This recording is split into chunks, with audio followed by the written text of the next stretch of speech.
Welcome to Tanakh Talk. I am your host, William Hall, broadcasting live out of Kingsland, Texas, USA, with another episode of TNT, the Twisted New Testament, Exposed. Coming to you with Rabbi Stuart Federow from Houston, Texas. Rabbi, shalom, shalom. Welcome back to TNT. It's good to be back. Yes. Good to be back here. Always look forward to this seasonal episode that we're getting going on. I think tonight we'll make episode number 6. Well, technically 7. I kind of, sadly, it happens to the best of us. I had to like remove number 6 or number 5 from the episode because it wouldn't play. I couldn't get it to do anything. It was just shot. It happens to the best of us. So we're going to stick with the how many is actually up on YouTube. We'll call this 6, which technically would be 7, but 6 it is. And so, and we will still be doing our original plan of following back up with Ira Michelson later to repeat that show, but it won't be on a TNT episode. It'll be on his own episode in general. So, man, we've got a juicy topic for tonight, and Wait a minute. Okay, this is set up to be a dialogue between you and me and whoever wants to call in, right? Yes, that is correct. Okay, so I have a question to ask you. Okay. William, what's it called? Messenger back and forth. So I was messengering with someone actually just this afternoon. Okay. And she has left Christianity and is coming to Judaism, and it's a slow process. And she made a statement in her messenger thing, and she said something to the effect of, it's only recently that I have set aside the lake of fire, or something like that. Okay. This is something I've said before. You may have heard me say it before, but this is a question I want to ask you. It has always astounded me. That's the wrong word. It's always confused me, the idea of a lake of fire and hell and torture and all that stuff. Judaism has believed, and I thought Christianity also believed, that the dust returns to dust, the spirit goes back to God who gave it, which is Ecclesiastes, my favorite book of the Bible. Okay. 12th chapter, can't remember the verse. I think that's right. The dust returns to dust, the spirit goes back to God who gave it. The idea being that the flesh and blood, goes back to the earth, but the spiritual part of the human, which is the soul, goes back to God who gave it. Okay. So if the physical stuff, the physical stuff goes back to the dust, goes back to the nutrients of the earth, Mm-hmm. And it's only the spiritual that goes to the next life, which is the soul, and the soul is on a spiritual plane, not a physical plane. How can there be burning? Mm-hmm. Right. Burning is the oxidation of physical material. You see what I'm saying? I do. All right. So, my question is, first, am I clear on the Christian understanding too? I don't know many Christians who actually follow along with the dust to dust scenario, because every Christian I've ever known. So what goes to the next life? The Exactly. afterlife? The physical? Here's how I understood it growing up. Okay, and keeping in mind, I've been kind of bounced around the different No, I understand. type of denominations, if you will, from Baptist to. Besides, how many First Baptists can there be? Okay, anyway. So the idea was the whole idea of burning flesh. From what I understand, and this wasn't from what I learned in church, this is something I kind of looked into later. The whole burning flesh and the hell and all this other stuff, eternal lake of fire, or eternally in the lake of fire, was all stemmed from this whole deal of Dante's Inferno. And it was a scare tactic to get people to convert to Christianity. Which clearly works. Right, okay, right. And I understand that. So the flesh is the fear, because I think everybody that I know probably is in line with the idea of that fear factor wouldn't be fearful, because we have no idea what it would mean spiritually, on a spiritual plane, for your spirit to burn. So I mean, it's actually a physical thing that they're considering. Exactly. Right. But where is the intellect? I Right. understand the emotional, the fear, the sword of Damocles above a person's head. If you don't believe this is I can understand all that, but where is the intellect? Right. Where is the, wait a minute, Pastor, if what goes on to the next life is spiritual, what can burn? Right. You see what I'm saying? Yeah. I've never. So Revelation 20:15, I just pulled that up. Let me just see what that says. Hang on just a second. Revelation 20:15. I'll put it up on your screen for everybody to see here, just so in case I misread it somehow. Oh, wrong keyboard. There we go. Okay, so and if anyone's name was not found written in the book of life, he was thrown into the lake of fire. So again, Revelation was supposedly just like these visions. So again, was that a spiritual plane? But the idea of the lake of fire is definitely a New Testament concept for sure, in the sense of like I said, Bill. But my question has to do with, you're sitting in the pew. Yep. Okay, the minister is up there preaching what he sincerely believes, and he may even hellfire and brimstone, sermon, and he may say about burning in the lake of fire, and I just where's the question of what burns? What is there to burn? Right. We left all that behind in the first world, right. Not the next world. Right. Okay. It's sort of like this. It's the same idea of getting rid of the hell teachings, and that's been ingrained into so many of us, is just about as difficult to remove sometimes as the whole idea of Jesus being the Messiah. Right, but my question isn't getting past it. My question is questioning it. Right. So I have always believed, I still believe, that I even had this dialogue with a person who calls himself an evangelist, the evangelist, and then his name. And I said that everything that attracts a person to Christianity is emotional and all about feelings. Right. Nothing more than feeling. Okay. And everything that seems to attract a person to Judaism is intellectual, sure, is rational sure. and reasoning. Okay, when they compare the Christian New Testament with the Tanakh. Okay, and of course he didn't like that, but every single YouTube why I became a Christian, feelings is feelings, all about feelings, about how I felt, and the guilt and the whatever. I was on heroin and it took me away from my heroin. I had an experience exchanging one addiction for another. Right. Okay, but every YouTube autobiography of why somebody converted to Judaism is, it made sense to me, it answered my questions, it's more of an intellectual, reasoned, rational response to religion, right, and to God and all these questions. Right. And to me, the epitome of it is this burning in a lake of fire when there's nothing physical that makes it to the next life. So I don't know. Pardon me, sorry about that.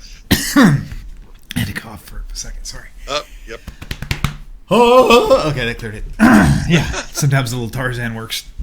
Okay, yeah, so, I mean, I think you hit the nail on the head. Every testimony that I've ever heard, I mean, literally, and I mean 100% of every testimony I've ever heard, was that the people had an emotional experience. That's how they know that it was real.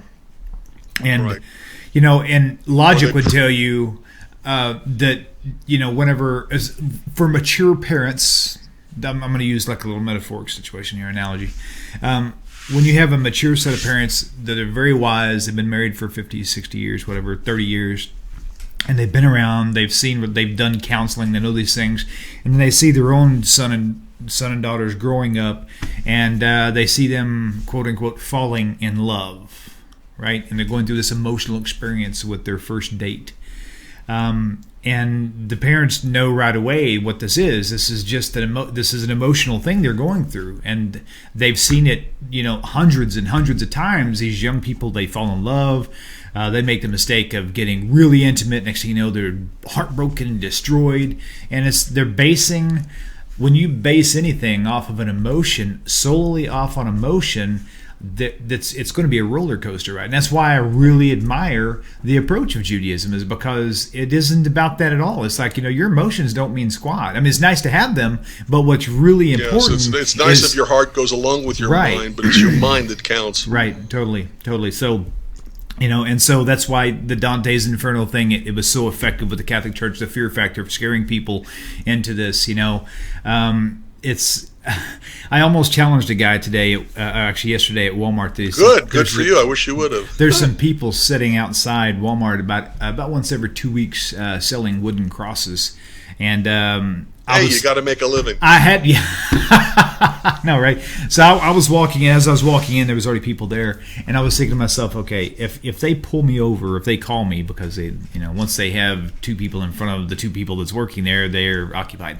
So I was thinking if I can get one of them to get my attention, I was going to offer him, $40 to in a challenge, in a scripture challenge, just to see what would happen. But he never called me. So, and I was out of time anyway, so it wouldn't have worked out that good. Yeah. But the idea is this, like you said, every testimony I've ever heard has always been based on emotional experiences. Every single one. I mean, from my dad to my brother. I mean, even everybody in my family who was Christian. And even though there's an emotional tie, right. Okay, I have seen repeatedly, when someone comes up out of the mikveh, a Jew, it's an emotional experience. Sure.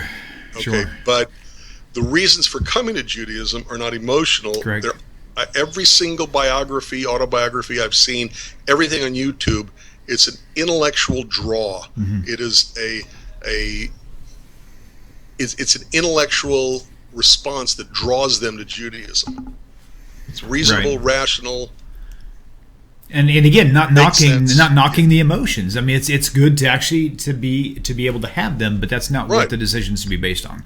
And if you think about the role of marriage, and I hope I don't get any hate mail from this, but the role of marriage works in the very same way. I mean, Hashem appointed the men to do the work stuff, and because they know that we're kind of like straightforward and not really emotional. That's why the mothers are the nurturers of the children, the fathers the disciplinary, right? And so there's a need. Well, I don't know. My mom was the disciplinarian in my family, let me tell you.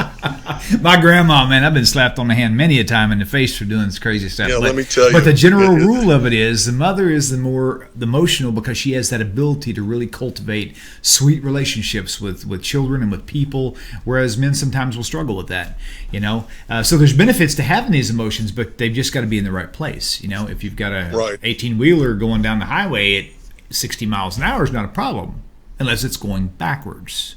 If you got the trailer before the cab, jackknife situation, that's not how it's intended to be. So, order for everything. Real quickly, 855-952-4253. Call in. We're waiting for your questions. If you don't call, I promise we'll bore you to death with our own dialogue, with our own self-interest. With our own agenda, like my question for you to begin with. No, that's okay. I'm actually glad you asked that, because that's that is. I just wanted to know your take on it, because I know my take. I didn't know yours. It's pretty much the same. Like you said, the whole emotional roller coaster, the whole emotional ride is what triggers people. I mean, even now, think about this. I expect their intellect to kick in at some point and say, "But wait, Pastor, what about this?" Right. What's really interesting too is, if you think about it, the church itself, for the most part, I say for the most part, I know every different church in America, there's different Presbyterians, Baptists, Methodists, and I know certain ones are more strict, like Catholic, but in mainstream Christianity these days, the new theme is to cater to the emotions of the people. Set up a coffee shop, set up round tables, let them come in their flip-flops, drink coffee. That's not the emotional. No, it triggers it. It puts them in an attitude. Wait a minute. Yes. William, I got to tell you something. Okay. if you really stop and think what keeps a person attached to a synagogue or even a church, it's going to be connections to God, connections to other people, connections to the faith, connections to the community. Right. Okay, and so by having a coffee house in the middle of, look, if I had a mega congregation, I'd think about doing it too.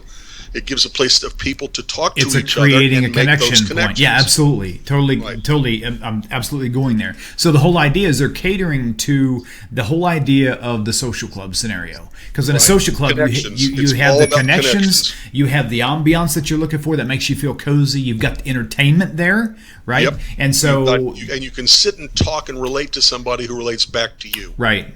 Absolutely. Okay, let's take this caller. Caller, welcome to Knock Talk. Thanks for calling in. What is your name and where are you calling from? My name is Avi. I'm calling from Florida. Hey, Avi, it's good to hear from you again. How are you? Yes, I'm good. Good. What's the question for us? Or you got a topic you want to talk about? First, I just want to say, when you guys were talking about, the intellectual freedom of Judaism compared to the emotional Christianity. Yes, sir. I was, involved with the Messianic movement, and it was a lot of emotion-led, but like Toby Singer says, that, Messianic Judaism is being used as a tool, to bring, those with Jewish souls or non-Jews, to no-hide laws. And I can totally relate to that because right now I'm going through my conversion, and what I always admired about Judaism is the intellectual freedom to think. While in Christianity, yes. Yeah, while in Christianity, it's like, oh, this is what it believes, and there's no questioning. And that's one of the reasons why, You know what? You're right I decided to convert. Bobby, I got to tell you, well, first of all, welcome, okay? And I don't mean to Knock Talk, I mean to Judaism and the Jewish community. But thank you.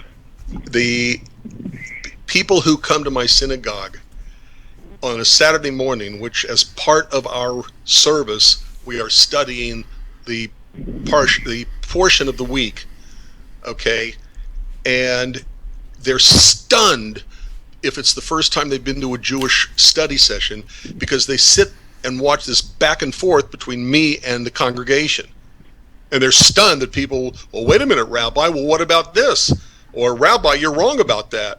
And this dialogue, and they're stunned because what they're used to is bring your pencil, bring your paper, write down every word that the minister says, go home, study it, commit it to memory, and then come back for another dose the next time. Right. And I remember going to the local shul that I'm converting through. I went to the Torah class myself, and I was also amazed because everybody discusses and brings forth their own opinion, and that's why I admired it was the intellectual freedom.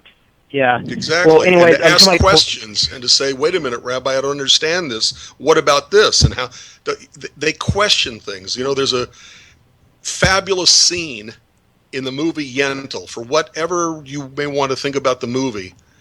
But in the movie Yentl, okay, Yentl makes it finally to the yeshiva, and Barbara Streisand's character is asked a couple of questions, but as soon as she gets asked, she thinking that he's a he, asked the question, she comes back with more questions. Right.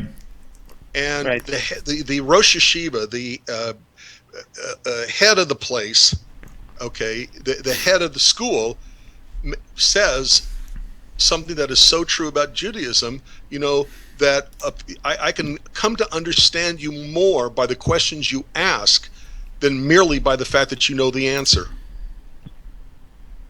Right. Yeah, I think that's a great true. point. Yeah, sure enough.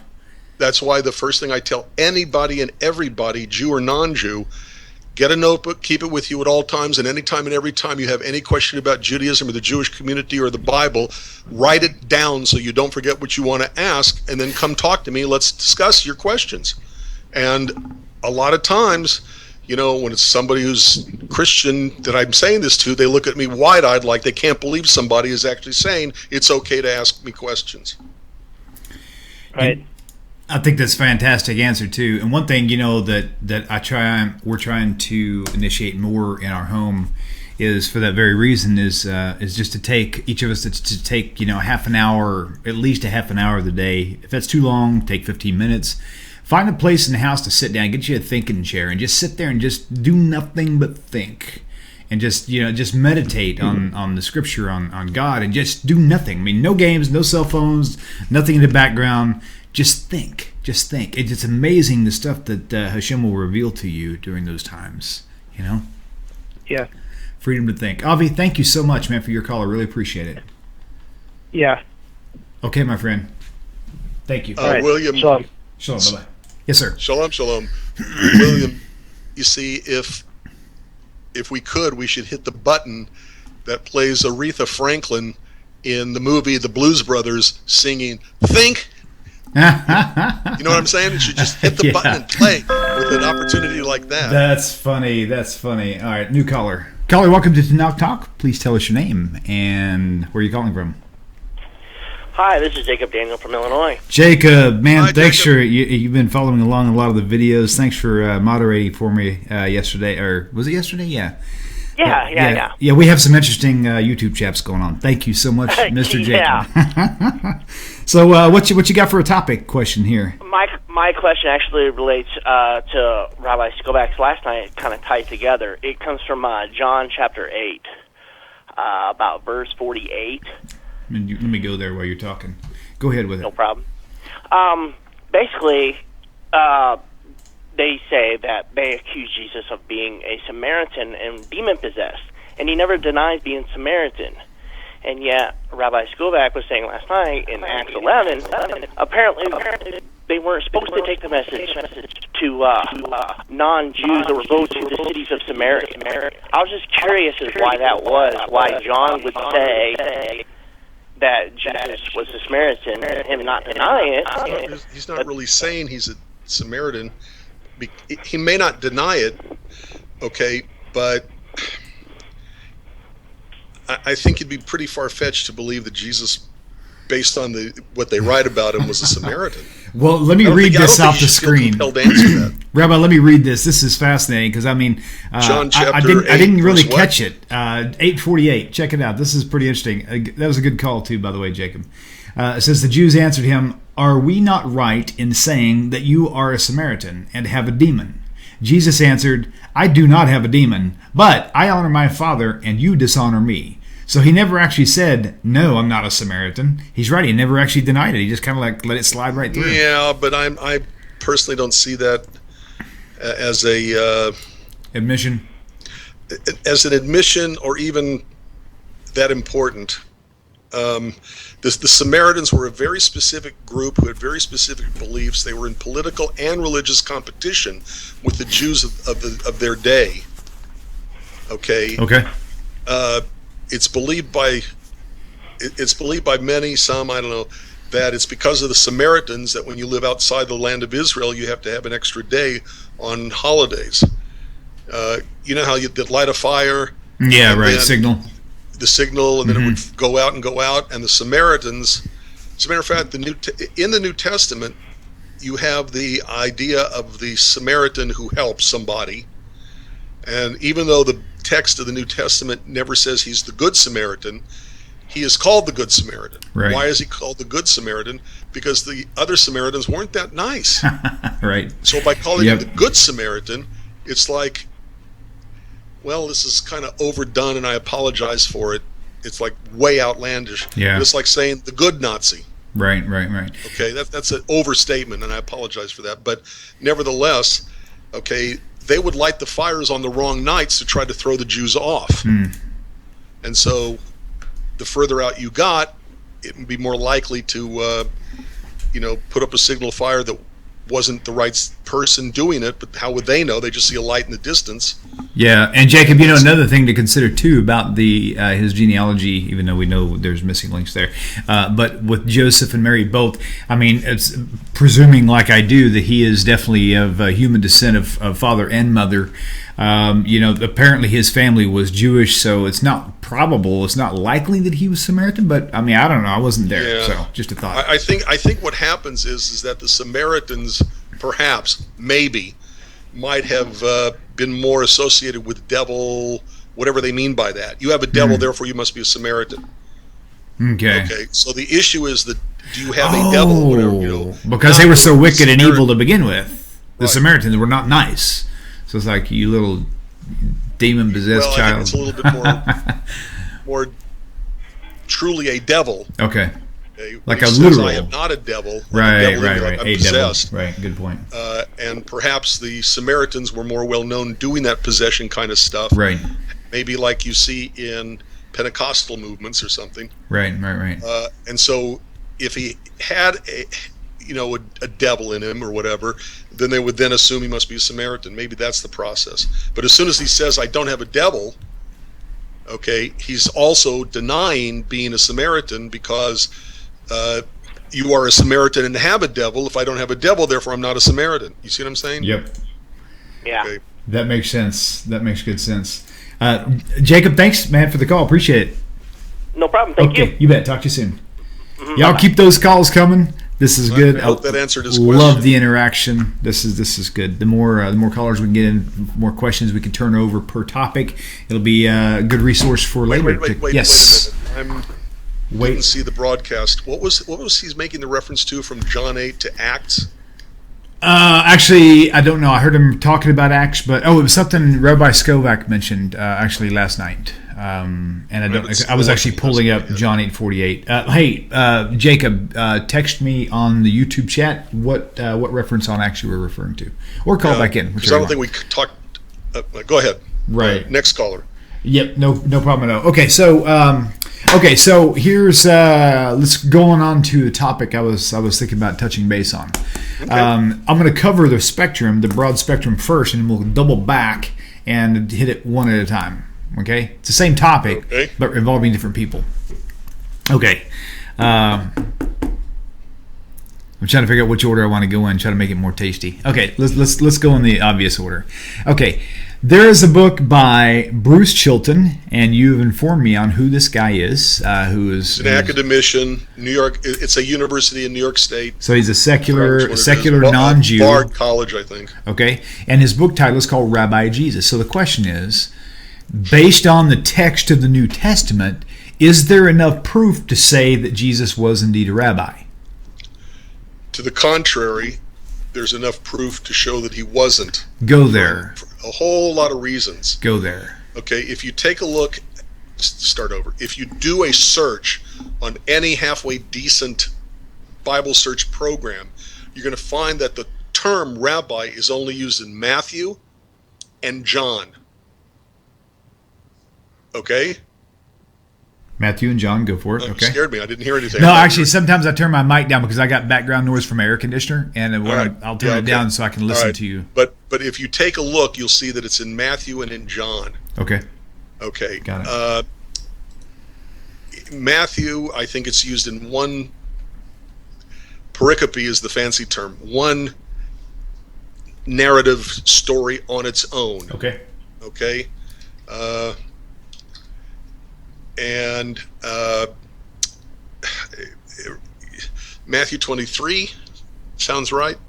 Matthew 23, verse 1 through 3 says, Right. Don't let anybody call you rabbi, because for you only have Jesus as your rabbi. "Oh no, that's a different. That may be later in 23." No. It's the same text. area. Okay, because I know it starts somebody off.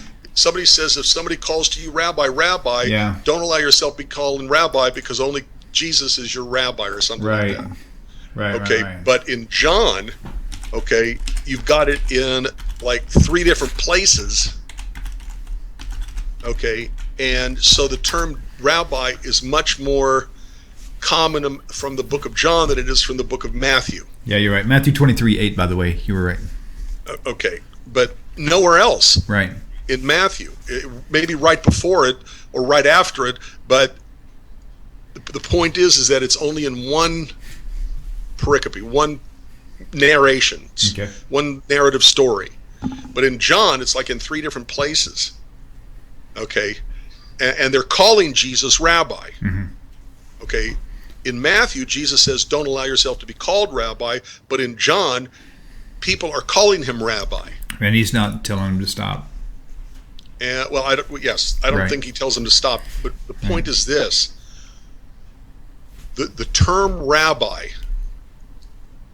there's so much that goes into this. First of all, the word rabbi does not mean teacher. Okay? Means like great one, right? The person who ever said the word rabbi means teacher. Right. And there are people out there, Jews, rabbis, okay, oh yeah, the word rabbi means teacher. No, it doesn't. Right. Okay. William, if I revere you, does that make you a reverend? No, seriously. No. If the word rabbi meant teacher, then anybody who teaches is by definition a rabbi. Right. Not true. Right. Just like in Christianity, in the Christian community, a person who is revered should automatically be a reverend if they're revered, just like anybody who teaches should be a rabbi. Well, it's not true. Right. To be a reverend, you have to be ordained as a reverend by a recognized Christian ordaining body. I completely see that. Yep. Right. Okay. Well, it's no different with the word rabbi. The word rabbi means someone who is ordained to be a rabbi by a recognized Jewish organization. Right. Now, I have a question for you. I've heard that the Resh Bet Yud Rabbi is an acronym for Rosh B'nai Israel. It makes sense. The heads of the children of Israel. No, wait a minute. Here's where you have to take names and what's the word? Rashi Tevot. Give me a second. Okay. Abbreviations. Okay. Okay, and you'll have to understand how these things work. Okay. Okay. William, were you named William first, or were you named Willie first? Or were you named Liam first? Right. William. Exactly. First comes the term, then comes later an interpretation of the term. Gotcha. So the word rabbi comes from the word rav, which means great. Right. Okay. One of the, for lack of a better term, prayers in the Siddur, in the Jewish prayer book, begins Shalom Rav. Mm-hmm. And one of the common nowadays tune, Shalom Rav. Okay. So Shalom means peace, and Rav means great, and it means a great peace may God spread out over all of the Jewish community. Okay. I've got a spin. Over your Jewish people. Okay. All right. So does Shalom Rav really mean hello, Rabbi? Now, let me interject something. Peace, but it's also hello. It's used as a greeting. Rav means rabbi. Shalom Rav means hello, Rabbi. No. Right. It means a great. So the word great means someone, a rabbi, a Rav, Rabbi, my great one, means someone who is ordained to be a rabbi by a ordaining body that's recognized as an ordaining body. Okay. Mm-hmm. That is mine. Right.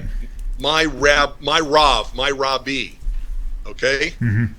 So it's a later, and it's a gorgeous interpretation of the term rabbi. Right. Okay? Which would, say it again, be Israel. What was the? Rosh B'nai Israel. Rosh B'nai Israel. Yeah. The head of the people of Israel. Right. Heads of, Roshim. Right. That's Roshim. Head, yeah. Right. It's nice, but I think it came after the use of the term rabbi as an interpretation. Now, I'm going to have to throw a different spin. I don't think that's necessarily a rule. I think it's a concept, but not a rule. As far as the term coming first and then, defining it later, as far as creating, like using acronyms or something else. Right. I mean, because you and I both have that power and even the creativity to do that ourselves. Exactly. So if I do that, what we do it on will exist first, then we will make up the interpretation of what each letter in the word means. Not necessarily. Like I could, I could say, let's say we're going to have a new son. No, we're not. We're not pregnant. Don't worry. I'm just saying. Don't send me any flowers yet. Maybe one day. I got news for you. But if I wanted to be creative, go to your wife. Right. If I wanted to be creative, I could actually name my child, for example, using you. If I wanted to name my child Stuart, and in my mind I like that name, then all I would have to do, if I wanted to do it with the purpose behind it, is just create an acronym and then name the child based on that acronym. But you're coming up with the name Stuart first, then the acronym for it. Okay. But and I'm saying, okay. Oh, I see what you're saying. Yeah, I see what you're saying. I see what you're saying. Right. There's Good point. a lot more Good that point. needs to be said about this. Okay. The term rabbi as a title did not exist and did not have to exist until after the destruction of the Second Temple in the year 70. Right. That means that if a text has the word rabbi in it as a title, then that text has to be after the destruction of the temple Okay. in the year 70. Christian scholars, not Jewish ones, Christian scholars use the idea that the word rabbi as a title did not exist until after the destruction of the Second Temple. They use that to date the Gospels. Okay. Got it. And they will say Matthew 23, whatever it was, okay, had to have been put into the text by a later editor. Here's another spin for you. And I don't want to get too far off course, because actually that topic we just discussed doesn't have anything to do with the New Testament. And the whole part of the show, the point of the show is the New Testament. But you're fun. All right. in general, Jesus would never have been called rabbi in his own day. That is retrojected back into the story about him in John. Interesting. Nice. Because as a term, it didn't exist until, as a title, it did not exist. Okay, so back to the topic: was Jesus a rabbi? Let's hit a few points. There's probably too many we don't want to take up too much time, because I got more. I want to go on to another person or two following this. Just real quick, they'll say, "Well, he was a teacher, therefore he was a rabbi." No. Good. The yeshivas, the ordaining bodies, didn't exist that made a person, that gave a person smicha, ordination, right? Okay, until after the year 70, beginning with Yavna. Okay, tell me a few places where not only was he not a rabbi, but in contradistinction, it was actually more the other direction. Because here's what people need to here's what people need to understand. Messianic Judaism is complete. Okay, I'm going to make a statement here. You've heard from your rabbis that Messianic and Christianity are exactly the same. They are nowhere near the same. However, they are both Christian. They just have a different package. But they are totally different between each other. The Messianics don't do any of the pagan holidays that the Christians do, right? They try to keep it to holy days. I was a Messianic for 4 years. I involved myself with probably 4 or 5 different Messianic congregations from different states, and all of them reacted the same way. Now, some to different levels. Some had a little bit more liberality towards pagan holidays. Most of them are more strict. Okay, they totally would not eat pork. All the stuff that Christians do, they don't. However, just to clarify, Messianics are 100% Christian in the fact that they still serve the New Testament Messiah figure. So, with that said, they teach, and there is scriptural text in the New Testament, Matthew 23, verse 1 through 3, for example, that Jesus did not, he specifically told them to keep the law. There's all kinds of places through there. However, what they don't realize is, like Rabbi is fixing to show us, is that he wasn't quite the tzaddik in the sense of teaching Torah the way it is in Judaism. And so that's where we're going to go now. So, Rabbi, I'm going to turn this over to you. I'm going to be listening. I'll be jumping in. No. This is a dialogue between you and me. This is what I like. Let's do it. You and I get to I like it each other. too. I like it too. Okay, let's do it. All right, but there are assumptions that a person makes, okay, there's an assumption a person makes when they're a Jew, okay, much less being a rabbi, or much more so being a rabbi, okay, and that is the primacy of the Torah, okay, that the Torah is a gift to the Jewish people and through the Jewish people to the rest of the world from God to Moses at Sinai, okay. The figure of Jesus, okay, and it's Paul too, as far as that goes. And when people say Rabbi Shaul, it drives me crazy. Rav Shaul. But not only do they, not so much Jesus in this, but certainly Paul in the epistles. Okay, they put down, they insult the law. Mm-hmm. The only law that existed at the time of Jesus and Paul would have been biblical law, Torah law, and the earliest parts of what we would now call Mishnah. Mm-hmm. Okay? Which is part of the Talmud, right? Which Mishnah plus Gemara equals Talmud. Got it. Mishnah is from 200 BCE to approximately 200 CE, a 400-year period. Gemara is the commentary and debates and discussions and everything else that goes into it, from about 200 to approximately, depends on who you ask, 500, 600, 700, but approximately 500 is how I look at it, and that's a 300-year period. So a 700-year period is what gets edited and put into what we now call the Talmud. Then, in addition to that, in the publications of the Talmud, you get the commentaries around the Mishnah Gemara section, which are in the middle. I hope I didn't just bang the... Wait a minute. Okay, sorry. You're good. So around it, you get the commentaries on the Talmud. Talmud is Mishnah and Gemara. Okay. That makes sense. So what's in the middle is the actual commentary? Right, because that's what's central. Cool. Oh, that's cool. That's cool. Okay, if you take a look at oldest... I've got a couple of tractates, but I don't... On the Torah, or for that matter, the Nach, the prophets and the writings, you got the passage in the middle and the various commentaries on that passage around it. Nice. Because Tanakh is central. Torah is central. Got it. Okay. Got all it. right. So, all right. But okay, back on the violations. Tell me the violations. Okay, wait. Now, just to clarify, because there's going to be Messianics watching this show. Okay. Any Messianic who watches Tanakh Talk need to understand one thing. Most of what we cover and most of the angles that we hit this from, of everything we discuss, is from a Christian perspective, which you do not classify yourself as, and I respect that. Okay, so when you hear us talking about in the majority answers, and sometimes we don't even discuss the Messianic view, don't think to yourself for a minute, see, they're wrong because they don't even know that this is actually what this means. We do know that, but that's not who our audience is. Our audience mainly are Christian people here. Now, if you have questions and you're Messianic and you have a legitimate concern, call in. We'll discuss it openly.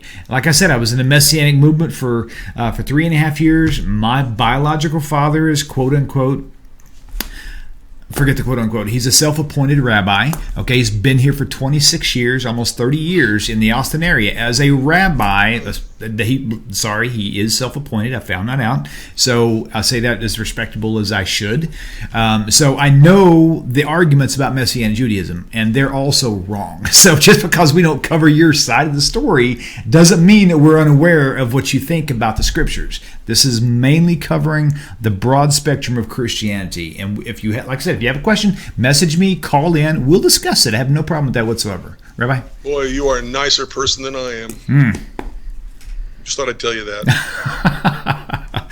Okay, so what I was going to say with that is that Paul, he was double-tongued. I have found a few places, and I'm going to be straight up even now. There's only a few, though, where I have seen through my studies from the Christian, I was a Christian for 16, 18, 20 years, and I was Messianic for 3 to 5 years, whatever. All those studies led me in all different perspectives of what Paul taught and why he taught what he did. Some people said, well, he's talking to different audiences. Well, that may be true. Some people say, well, Paul never taught against Torah. Well, you really have to have a very creative mind and an open mind to be able to believe that full-heartedly. I do know that 80%, maybe even 90% of everything that's written in the New Testament by Paul can very easily be proven that he was teaching Torah, because he has follow-up statements in 2 or 3 other chapters that refers back. I get all that, but he still does double tongue. He still flat out does, especially in Galatians. He does show his disrespect for for the law, and including the oral law. Well, it's to not Acts just chapter his 15. disrespect; it's also sometimes his lack of knowledge. Yeah, that's a very good point. In fact, I never even heard anybody say that before, but that's Jesus a really did excellent too, point. by the way. It's, Matthew 23, where he's talking about the Moses seat, or later. It's you are so demanding. No, don't worry about it. Go with your thought. Matthew 23. It's okay. He is. Look, there are so many problems with what I'm about to talk about that it's really eating me up.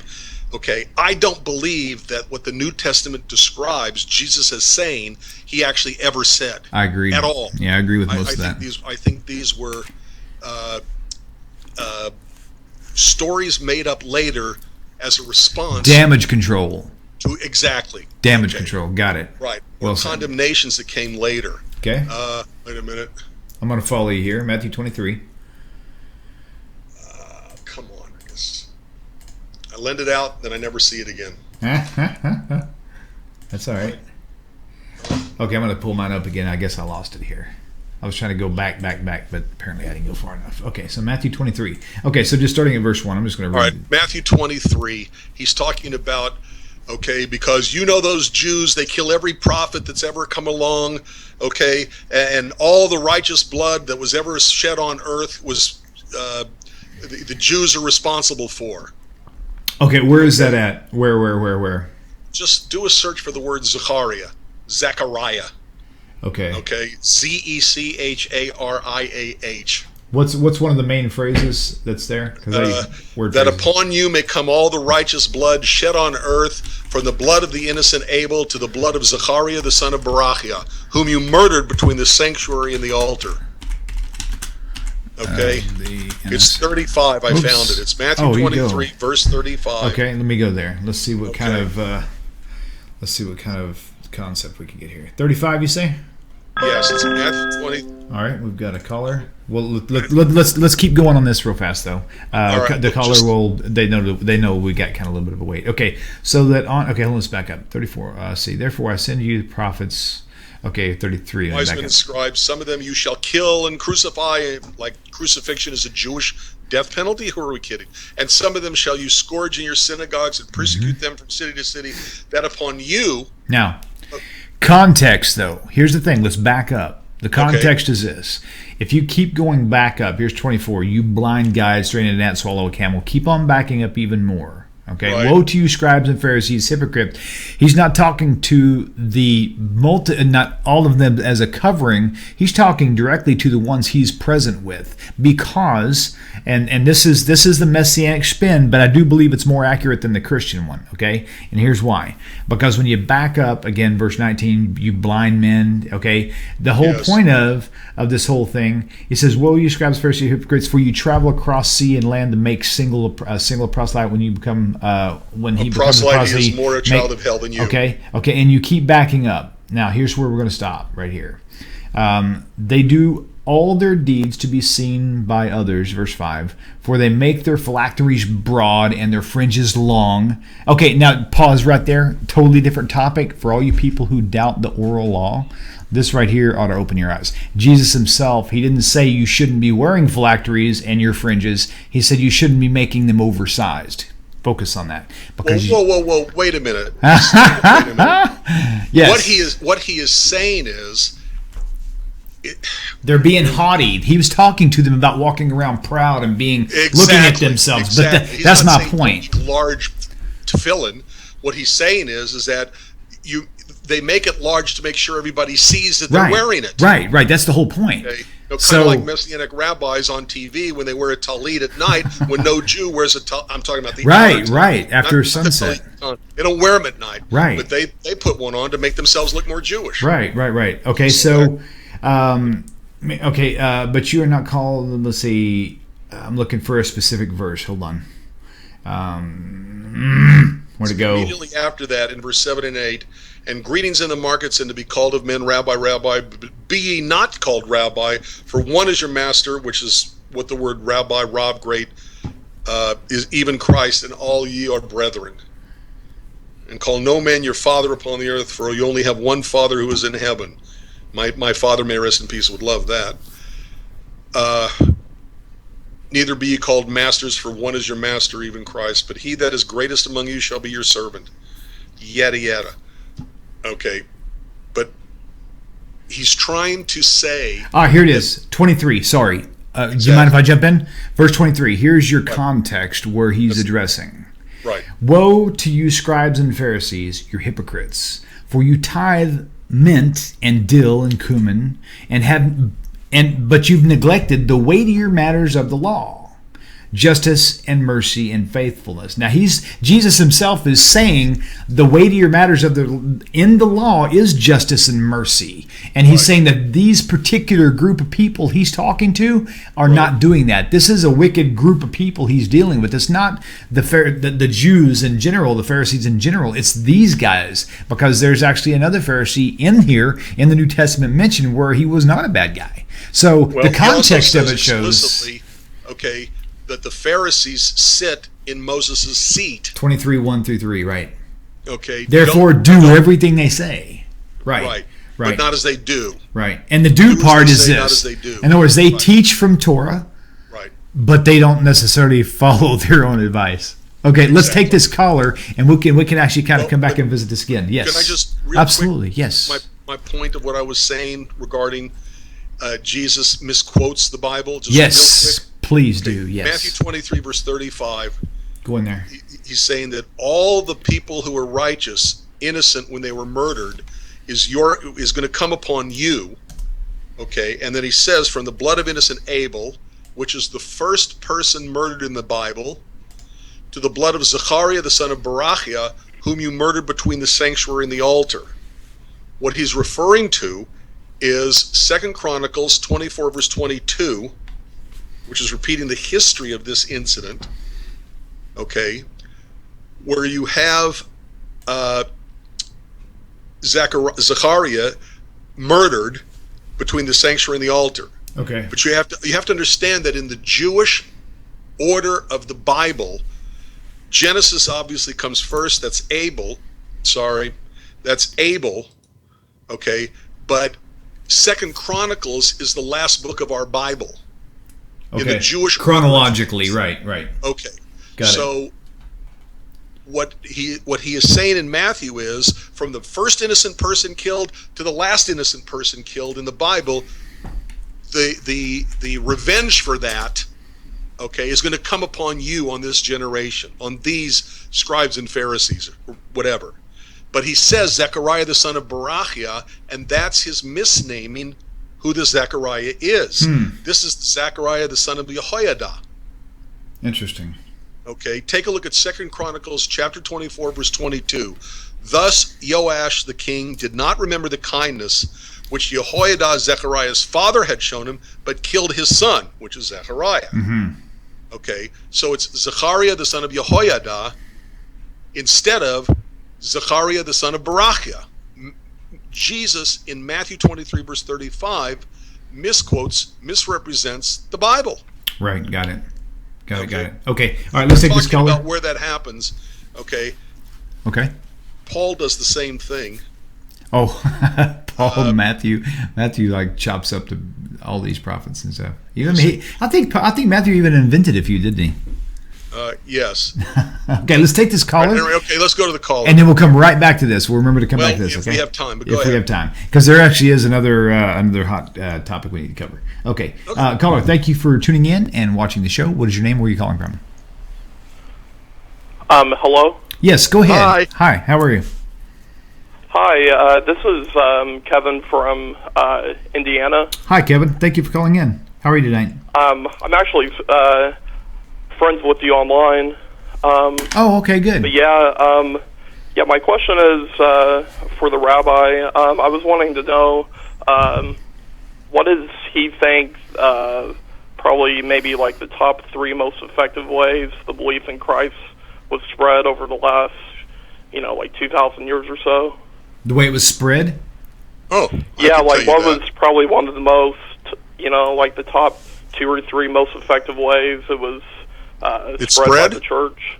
Okay. Yeah, like absolutely, I can tell you like that. the knowledge of the NT, how it was spread over the last 2,000 years?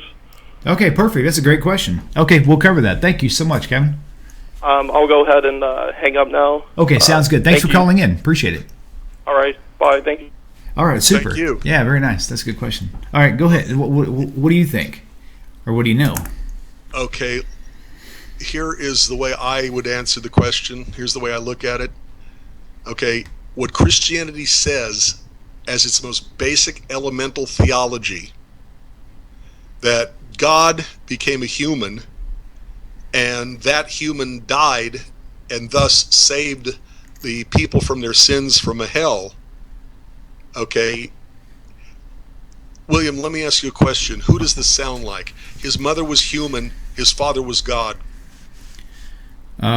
Which one? Hercules, That's my point. Dionysus, I mean, That's you name it. Exactly my point. Dionysus, who was called the savior god, Yeah. whose mother was Semele, whose father was Zeus. Mm-hmm. We've talked about this before in previous shows. Right. So they were commonly, that culture was used to those types of storylines. Exactly. They didn't say anything at all that was new to them. They'd heard it before, with one major difference.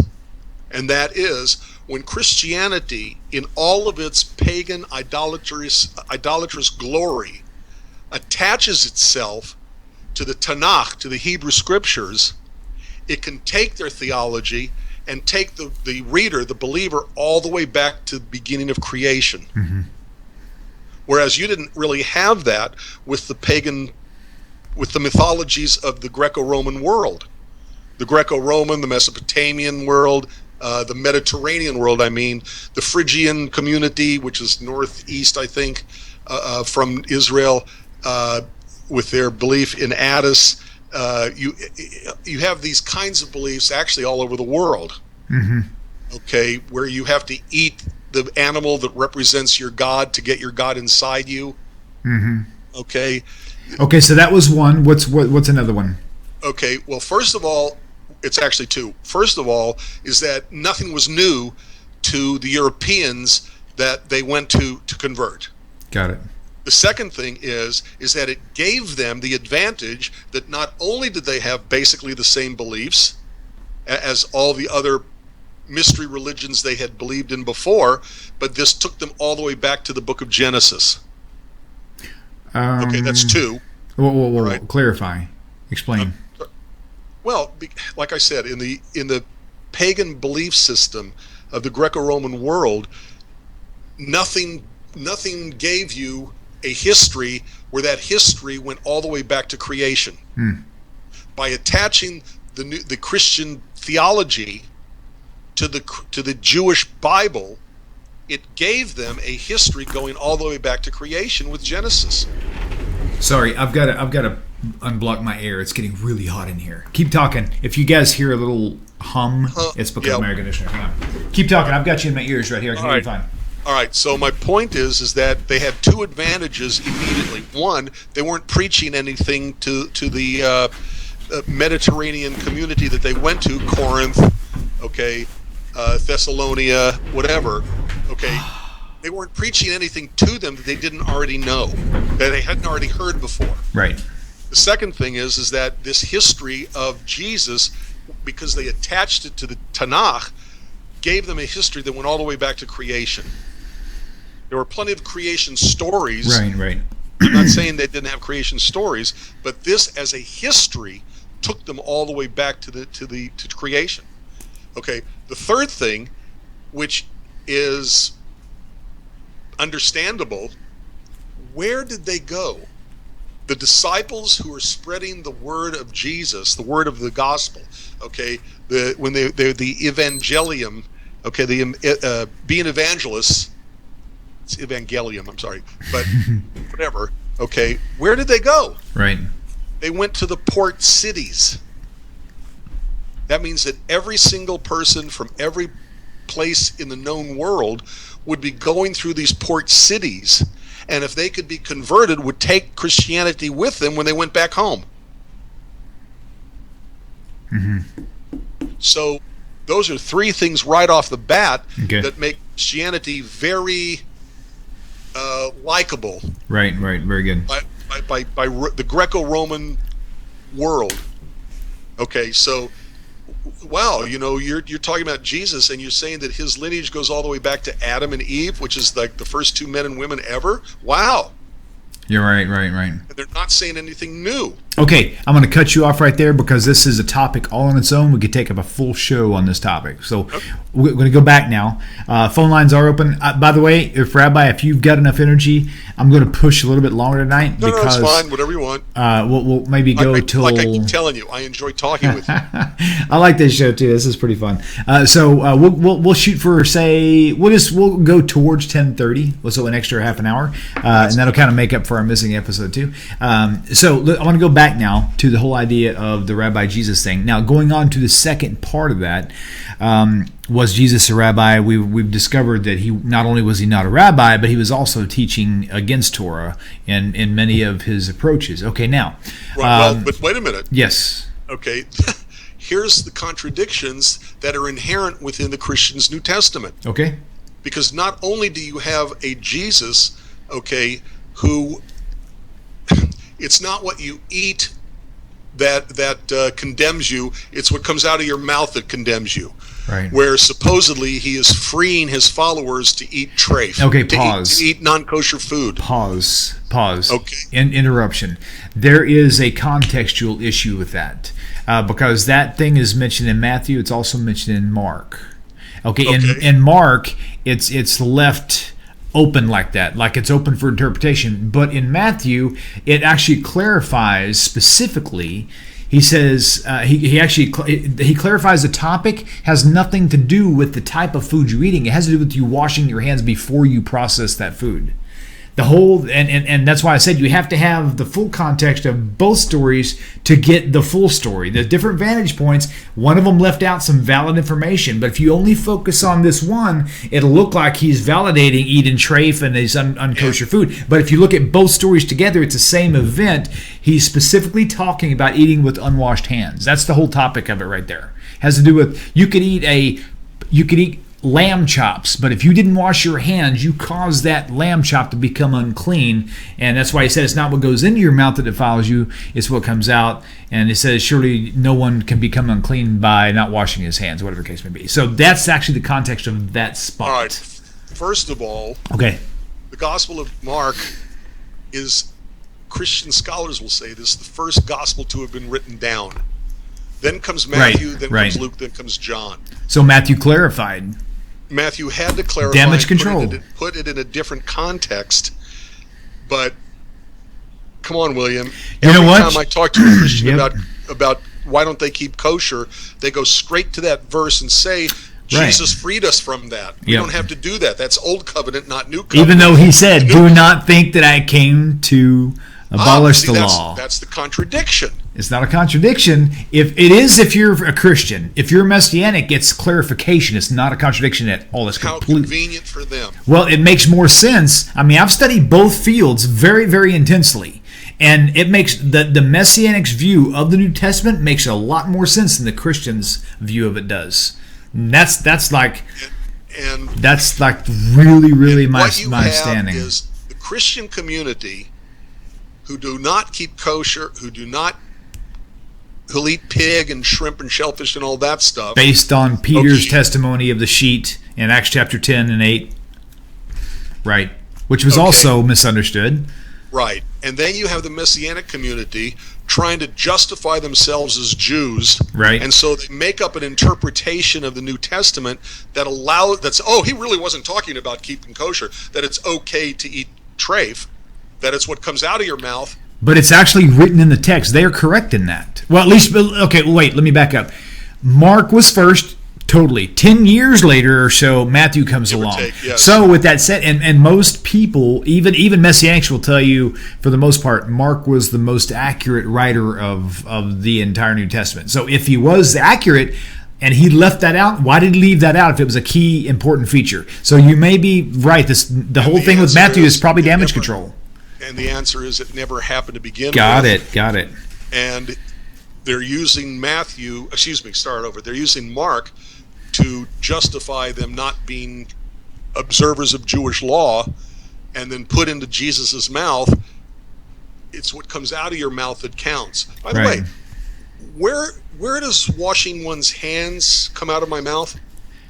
Well, it's the oral law, the oral tradition of washing your hands before you eat, doing all natalat yadayim, so that you rinse yourself before you eat your meals. All natalat yadayim. Right. But when the Mark text talks about what comes out of your mouth, he's talking about speech. Okay. Right. Oh, yeah. That He's part of it coming out is that's what someone. defile you is your language, your mouth. Okay, language. He's talking about insulting people. He's talking about this is what he's talking about. Right. Not washing your hands. Yeah. Okay. If he'd have meant that, he'd have said the blessing, or he would have talked about the blessing that goes along with it. But he didn't. Right. He's talking about what condemns you is what you say. Right. What comes out of your mouth. And then later, okay, I would love to see these two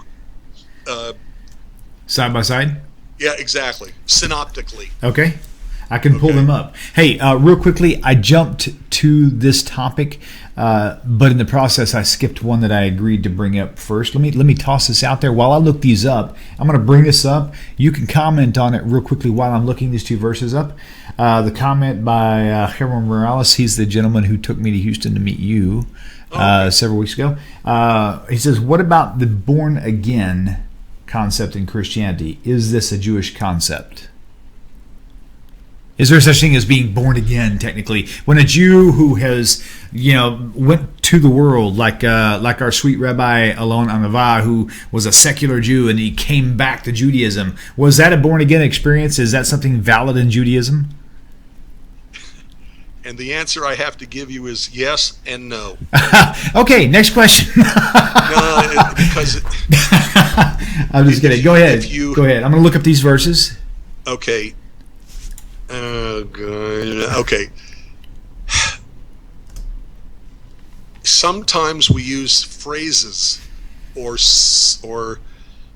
words that are the exact same phrase or the exact same word, but they have different meanings between the religions. Okay, the concept of a Messiah in Judaism is not the same concept of Messiah in Christianity, as one obvious example. Okay? Go for it. Oh, okay. Okay. All right. So when a person is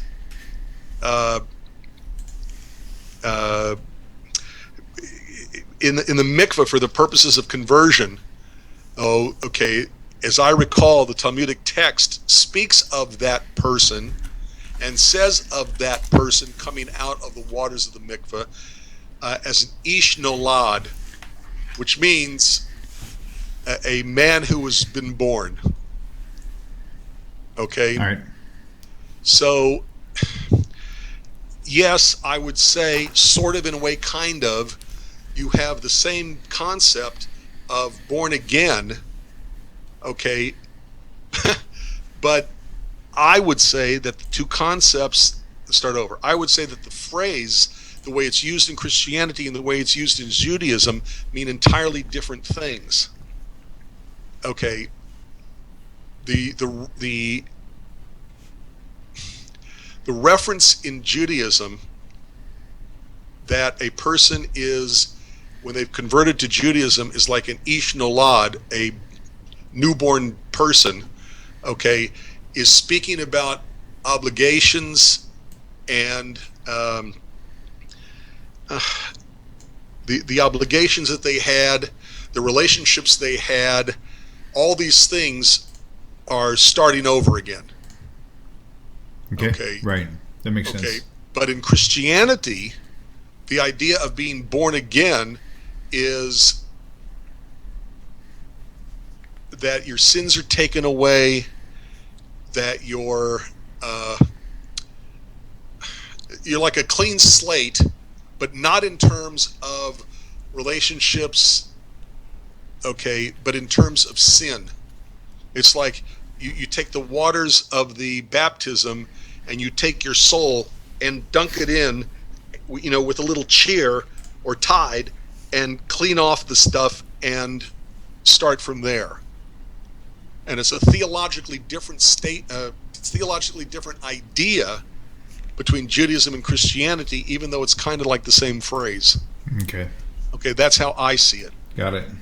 Okay. So at the end of the day, it's not really incredibly important, but it's nice to know that they did have some source for it. In my opinion, it's one more thing that they take from Judaism and pervert. Right? That's what I was thinking too. Okay, it's like any number of things. It's like taking I don't know what they did was they took the like mikveh itself. Right. Okay, mikveh was never where you're taking out your soul and then dunking it in the water. Okay, that's not the function of mikveh. Right. Okay, it is likened to a newborn person, but that's not. It's the way I word it is a line of demarcation. Right. That a person using the conversion to Judaism as an example, they have to have gone through the Beit Din. The guys have to have the circumcision or hatafat dam brit, the taking of a drop of blood from the same place. Okay, and the last thing is the mikveh. Okay, before the mikveh, they're not a Jew, but after the mikveh, they are a Jew. Right. Okay, in the process of the rituals, it's the third thing, and when a person comes up out of the water the third time, and that there's a lot that goes into that too, I'm not going to bother with now, they're a Jew. Right. So it's a line of demarcation. It says that before, no, but after, yes. Okay, and just to clarify, in the New Testament, there are two different mentions of two different types of baptisms. One of them is where Paul or Peter says there's one faith, one hope, one baptism, right? But then Paul comes back and he's talking to them about not being wise and not moving past the elementary fundamentals of their faith, one of which was baptisms, plural, which, you know, and the Messianic view on that, or spin. I'll use spin because I don't believe they're accurate on everything. I think they're onto something, but not necessarily. And that Messianic spin is baptisms, meaning every person, they don't just get dunked once. When you become, in Judaism, when you become defiled by something, you have to go wash your body, and you're unclean till even depending on what you did or what you came in contact with. So there's the concept of Messianic Judaism in the New Testament. So, okay, moving forward, because we've got 20 minutes-ish left, and I want to cover a lot of territory. Okay, I've got your two verses that we pulled up. Thank you. One of them is... Give me the Mark one first. Okay, Mark 7:15, and it goes down to 23. Actually, start at 7:18, to 23. While you're looking it up, I'll read it off the page. And he said to them, "Then are you also without understanding?" Trying to re-explain what just happened. "Do you not see that whatever goes into a person from outside cannot defile him, since it enters into his heart, but his stomach?" Sounds like pork, right? Yes, it does. Yeah, it says something like that, right? It does not enter into his heart, but into his belly. Right, and it is expelled. Thus okay, now in the parentheses it says, "Thus he declared all foods unclean." Now keep in mind there's a word food there, not flesh. That's a big difference. Food and flesh is different things. Food is something that's food. Cat litter is not food to us. We know this. So when I say food to, even when I was a Christian, when I would say food to my kids, they knew not to go out into my shop and pull the sawdust out of the vacuum. They know that's not food. Food is a very important word to identify here. Thus he declared all foods clean, not all flesh clean. And he said, what comes out of a person is not what defiles him. Wait. What comes out of a person is what defiles him. Pardon me. I'm reading too fast. For from within, out of the heart of a man, comes evil thoughts, sexual immorality, theft, murders, adultery, coveting, wickedness, deceit, sensuality, envy, slander, pride, foolishness. All these things come from within, and they defile a person. Now, it doesn't say anything else. It moves on. However, Matthew, if you go back to Matthew chapter... Wait a minute. Let's deal with this first. Okay. What he's talking about is it's not foods, what you eat, that hurts you. It's what comes out of the man that defiles the man. Right. And this text doesn't even say mouth. That which comes out of the man that defiles the man. For from the heart, what defiles you is the concept. Okay, so you still have two things, right? And wait. Okay, if they're going to jump from this passage, to what you're going to tell me about Matthew's version, okay,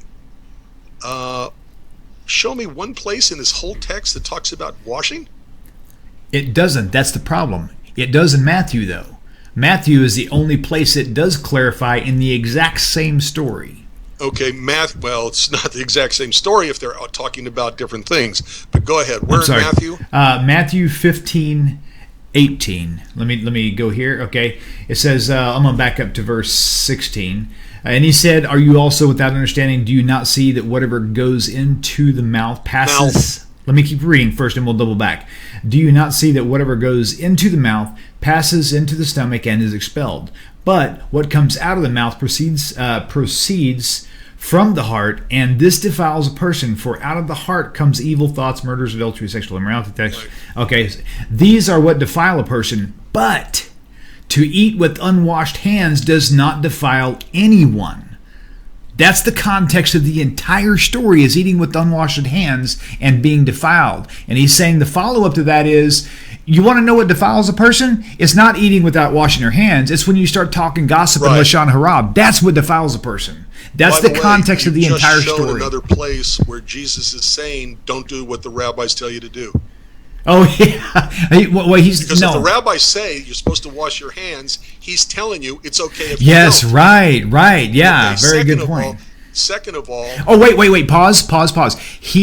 Look at the claim. The claim wasn't about him. It was about his disciples. He was defending his disciples. They didn't say, why do you eat without washing your hands? They said, why do your disciples eat without washing their hands? He was just defending his students.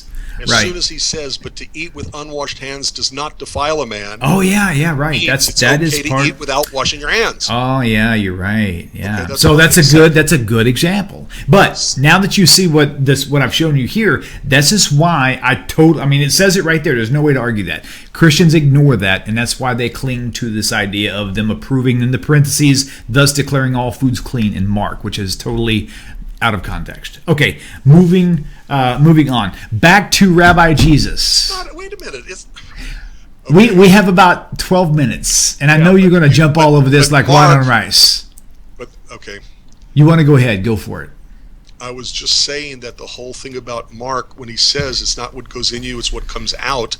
What goes in you stays in the stomach and whatever. What comes out of you comes from your heart. Okay. Okay, the real person, the sin, the whatever, okay, I'm telling you, when I get into a discussion with most Christians, okay, they use this as an excuse not to eat, to go ahead and eat pig and everything else. Oh, yes, and Peter's vision in Acts. These are the two biggest places I could believe. Oh, and in Titus or Timothy, where he says, for our give thanks for whatever and asking God to bless whatever. We need to look at that's a good one. Those three places are the three big pork supporters in the New Testament. However, there's a messianic explanation to that one also that is very crystal clear. Again, I side with the messianics on their that can be made will be crystal clear because it's made after the fact. Okay, now here's justify and rationalize. Here's the thing. Quote-unquote observance of Jewish law. You will agree to this because you have to. Context is developed by adding information that applies, not by removing it. The only way you can actually establish a Christian doctrine of eating anything you want out of the New Testament is if you remove these passages. When you add them in, it brings things into a greater focus. The only way you can add the context is to bring the stuff that has to do with the same topic and build off of that. But they don't. They completely ignore the verses that I've shared with you, just like in Acts 15, verse 1. They completely ignore so many things to be able to... I don't know that they ignore it or they just didn't know it went with it. They just, like the prophets, they go and spot read and they develop a doctrine off of spot reading. This is exactly how they do the New Testament also. I would argue the opposite. I would say that the doctrine is first, and then it goes back to the text to be justified and used to rationalize. No, I agree with that. There already existing action. I agree with that statement. The action precedes. That's like saying, well, the reason why Christians believe Jesus was born of a virgin is because they mistranslated a word. Right. No, they had the belief that Jesus, like all the other pagan gods, and then they went to find things to support it. had a miraculous birth, and so they looked for a verse that they could mistranslate to rationalize and justify their misunderstanding, their pagan belief. Got it. Guaranteed this, though. I guarantee this. The belief precedes the rationalization for it. This is one thing I would bet my everything I've ever earned in the past and everything I'll ever earn in the future on if I was a betting man. And that is that first century Christians were not pork eaters until after Peter's vision, which happened 10 years or so after the resurrection, the death and resurrection, supposed resurrection of Jesus. Because that's when he had the vision declaring all, whatever. So you see where I'm going with this. I would say in those 10 years, it's enough time to pass for things to get shady. Where the impact of their Messiah didn't happen. He didn't come back immediately like they claim he said he would. Right. Okay, that this generation will not pass until, Yeah, and there's another thing, they won't drink, I don't remember. Okay, before this comes about, and it didn't come about, and years go by, and finally they say, either we had the wrong guy, which is impossible, or we misunderstood what his mission was, and then they create the idea of that mission that parallels the Christian idolatry and gods. Right. And Jesus on the cross says, my God, why have you forsaken me? There you go. Okay. Exactly. To rationalize they're still believing in a man who was a false Messiah. And you have this repeatedly in thought. You need to read the book When Prophecy Fails. Okay, which is a sociological study by the University of Wisconsin, I believe. Michigan. It's one of the northern states. It's a university sociology department study of religions that are given what they consider to be a prophecy from God. They prepare for it, they act on it, and then how they respond when that prophecy does not take place. And the psychological response is exactly parallel. Damage control. Exactly parallel to other religions. Unbelievable. That had a belief, and 1889, something like that. A Christian religion believed that Jesus was coming back. Didn't happen, and they respond just like every other one responds when their prophecy does not take place. Right. Well, this was to test you. The real date is down the road. Okay, let's get more people to agree with us so we can rationalize and validate our beliefs. That should have been proven wrong, but were not proven wrong. The book is it's where the concept of what's the term?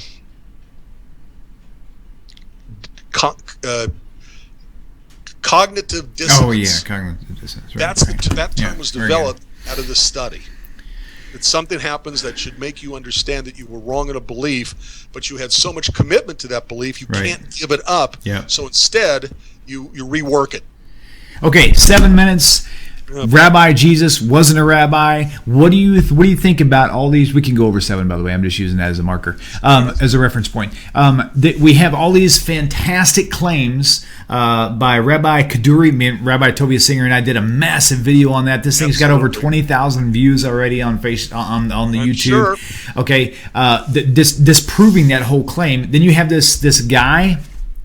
Okay, earlier I didn't say guy. I'm choosing guy because I'm trying to be respectable on the screen. Bother. Okay. Like I said, you're nicer than I am. A lot of people out here have seen this video. Mattel Ballaston. Okay. Yeah, he claims to be. I saw the video, and I'll have to be honest with you, and I'm being honest with you live on air. It completely disgusted me when I saw I could not get past the first minute and a half without just going, "Oh my God." He cannot possibly, even for a minute, really think that an Orthodox Jew would be able to watch this and be moved by his speech at all, because he was so mocking. He was inaccurate, he was stating false claims, and then he goes on to declare that he found out that as raised in an Orthodox Jewish home by his testimony, which was not true, by the way. There are people on Facebook that I'm in communication with who actually knew this guy and said he wasn't raised in an Orthodox home. So that goes me back to the point. Rabbi by Jesus? Is this people coming out of the woodworks, Jewish people who claim to have all these smicha and claim to be raised in an Orthodox Jewish home? We studied Torah, we were in the shul, yeshiva, and I found out Jesus was the Messiah based on, get this, Isaiah chapter 7. Of course. Seriously? That is the dumbest thing you could ever say if you're trying to prove that to a Jew. To a Christian, maybe. I mean, and I'm not saying that to be ridiculously, I'm not trying to insult anybody. I was a Christian, I was a Messianic. To a Christian Messianic, that would be impressive. But to a Jew, that's the stupidest thing you could possibly say. It doesn't even make sense. Rabbi. William, you have to remember that not all Jews are studied in their own Tanakh. Not all Jews know everything there is to know about Judaism. I don't know a tenth of what these other rabbis know, and I'm first to admit it. Sure. Okay, so just because a Jew attends an Orthodox synagogue and says that they're an Orthodox Jew doesn't mean they study Talmud 7 hours a day. Right. And the Talmud, you know what I'm of saying? course, right. Okay, a person can claim to be Orthodox and truly be Orthodox, but if they've never studied certain things and they have other things going on in their lives, okay, they can convert out. Right. It does happen. Most of the time they're less informed. Okay, they're more ignorant of Judaism. They don't know the first thing about comparative religion. They don't understand what we believe and why based on biblical passages. Okay, they don't understand comparative religion. They don't understand. They've never read the New Testament. And to clarify also, when you hear stories of, and I just learned this, I didn't know this, I learned this about maybe 3 months ago, that when if a Jewish person who says they actually went to yeshiva and then they got saved, right? Well, I was thinking to myself, a religious Jew, there's no way, but I was told by people from the yeshiva that they don't study the prophets in the yeshiva, they only study Torah and law. That's all yeshiva is. And so they do not also study the New Testament because they don't study that either. Right, correct. Right. If they did, they would see contradictions. Look, right. Okay. Earlier tonight, we were talking about the difference between someone who converts to Judaism and someone who converts to Christianity. And by virtue of every single autobiography I've ever read or watched on YouTube, they always talk about emotional responses. It's an emotional thing. It's feelings that bring them to accept Jesus. Right. Whereas a person who converts to Judaism, they are doing it because it's reasonable, because it's rational, because it makes sense to them, because it answers their question, because they can even ask questions. Okay, all these things we've already discussed tonight. Okay. Because of their own evidence that they present about why people convert to Christianity, that it's emotional, okay, and they usually begin by saying, I had XYZ problems, like I was a heroin addict, okay, like one very famous Messianic Jew says, okay, and Jesus saved me from it, okay, it's the emotional attachment that comes first. Right. William, one could indict modern Judaism from these stories. Right. Because if you don't get what you need from one group, you will look for it and find it in another group. Very true. And so if the Jewish community, look, I may have told you this story, I don't remember if I have or not. But real quickly, when I was the Hillel director here, I wanted kids to go out and count two things. I wanted them to count how often the rabbi on the high holy days, holiest days of the year, Rosh Hashanah, Yom Kippur, especially Yom Kippur, used the term God in their sermon. Or were they talking about Holocaust in Israel on the holiest day of the year, when the subjects at hand are forgiveness and repentance and sin and atonement and everything that goes into that. And I wanted them to count how often they were warmly welcomed at that synagogue, because the people these autobiographies of people who convert to Christianity, the reason why they convert isn't out of knowledge, it's out of emotion, by their own words, on their own videos, and by their own texts that they write. Okay. you also have to understand another side of this issue. The term Messiah from the Hebrew Mashiach is a Jewish term about a Jewish man who comes to the Jewish people according to the Jewish texts of the Bible, which were written in the Jewish language of Hebrew as understood by the Jewish rabbis. It's our term. If anybody's going to be a rabbi, the first group that would recognize the real Messiah as the Messiah is going to be the Jewish people, because it's our concept. Right. As such, a person who becomes a Christian gives themselves more validity to the Messianic community, more validity to the Christian community, the more knowledgeable they make themselves appear. Do you see what I'm saying? Right. It's not a feather in their cap to get pardon the expression, a dumb Jew, an ignoramus. Right. Okay? But if a person says, well, I was Orthodox and I know all about Judaism because I was Orthodox, as if just being Orthodox makes you understand everything there is to know about comparative religion, New Testament studies, theology, philosophy. Okay? The more Orthodox they can make themselves appear, the more believable Jewish the story. Right. Exactly. And it's also a self-validation. They can say, well, I was Orthodox. See, I really was a Jew. That's just like my biological father claiming to be an ordained Gadish Shmicha, and also even claims to be Jewish, but I'm his biological son. I know for a fact we're not Jewish because I couldn't even get the genealogy from him. But he claims and he tells all these people to try to make them trust him. People do not be duped by these stories, I'm telling you. Because if they present themselves as being Orthodox, it's a bigger feather. Yep. Forget that. Start over. Okay. That's not what I meant to say. It's a bigger validation of Jesus as the Messiah if the educated Jew, the Orthodox Jew, says he was the Messiah. Right. Yep. Okay, you see what I'm saying? I do. And it also is a self-validation thing. The more they can present themselves as being Jewish, the more they can convince themselves they are or were or still are in their minds Jewish. Right.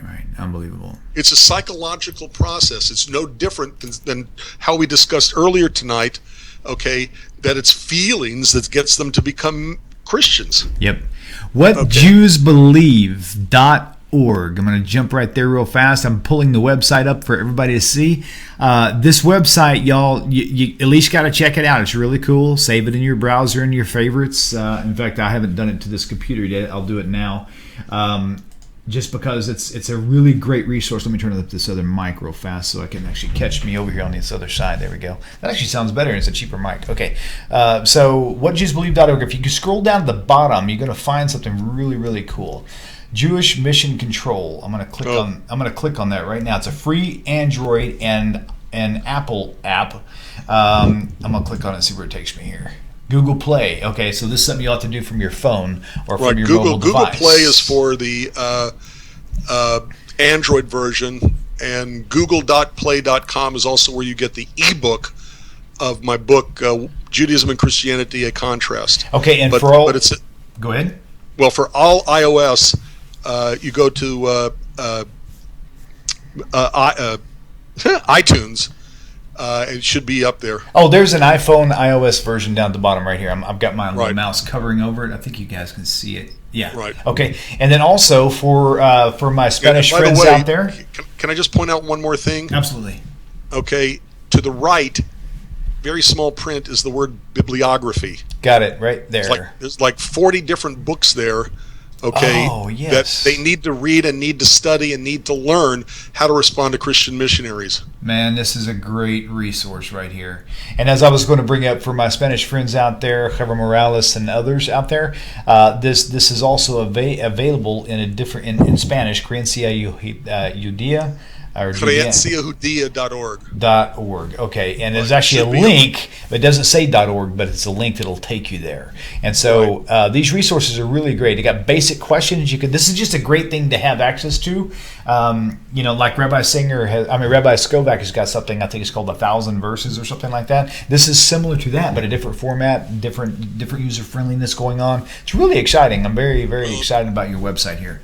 Well, thank you. My website, my apps, my book, basically leave the proof texting for later. What they talk about is the most basic elements of Christian theology and how they are unbiblical at their base. Unbelievable. And if you don't have that's his the book, most important thing that a person can understand, even before they start arguing about interpretations of texts, is the most basic elements of Christian theology are unbiblical at their base.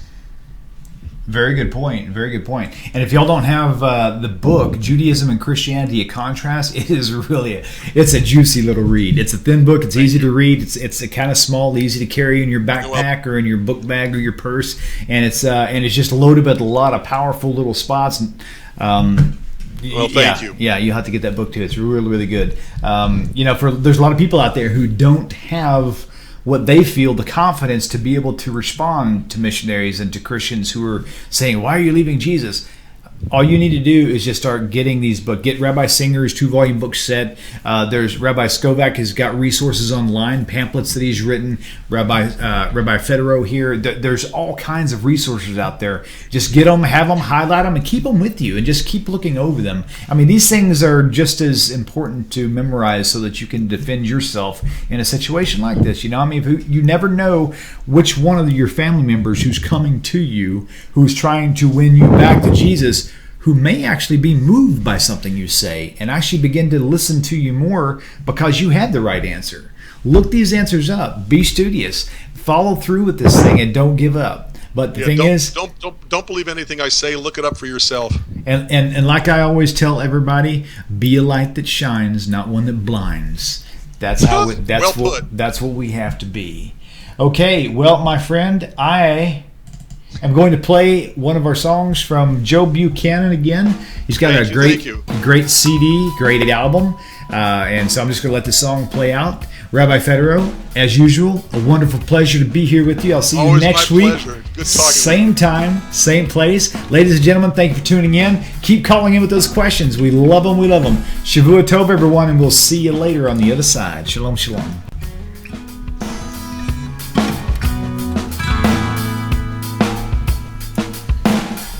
God looked down, saw Abram walking up the mountain. He asked him a simple question. He said, "Where are you?" He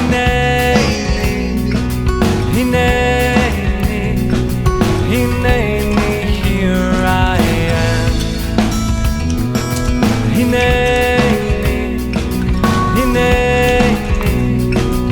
named me, here I am. They say sometimes lights outside the Torah are called to illuminate and bring out new meaning and to celebrate. So if you're listening, you feel like a stranger in a strange land, my friend, we are on the same page. You can claim your place in our history as you bring your story to life and join with me when we say, He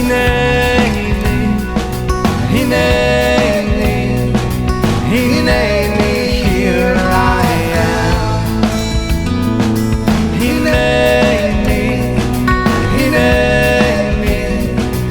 named me, here I am.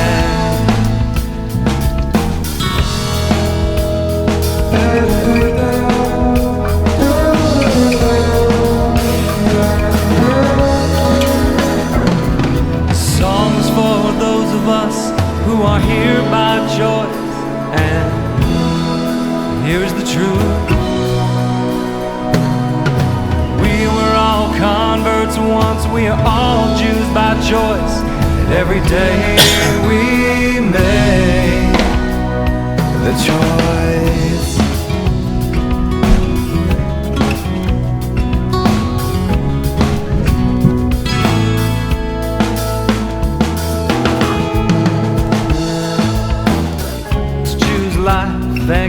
forgiven.